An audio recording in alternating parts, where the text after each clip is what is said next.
নমস্কার বন্ধুরা, রীতা রকমারি রান্নাঘরে আপনাদের স্বাগত জানাই। আজ আমি বানিয়ে দেখাবো পুঁই শাকের ছ্যাঁচড়া। পুঁই শাক, পটল, কুমড়ো, আলু, বেগুন, কাঁচা লঙ্কা, পাঁচফোড়ন, তেজপাতা, পেঁয়াজ কুচি, রসুন থেতো করা, মাছের মাথা, পটকা, নুন, হলুদ, চিনি। প্রথমে কড়াইতে গরম করে তেল নিয়ে মাছের মাথা নুন হলুদ মাখানো ভেজে রাখলাম। তারপর পাঁচফোড়ন, তেজপাতা, পেঁয়াজ কুচি, রসুন কুচি একসাথে ফোড়ন দিলাম। দিয়ে ভাজা হতে এলে সব সবজি একসাথে ঢেলে দিলাম। নুন, হলুদ, লঙ্কা দিয়ে নাড়াচাড়া করে ঢেকে দিলাম।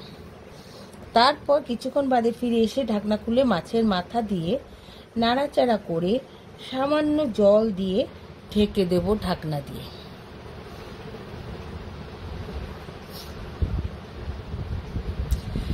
তারপর ঢাকনা খুলে চিনি দিয়ে নামিয়ে ফেললাম।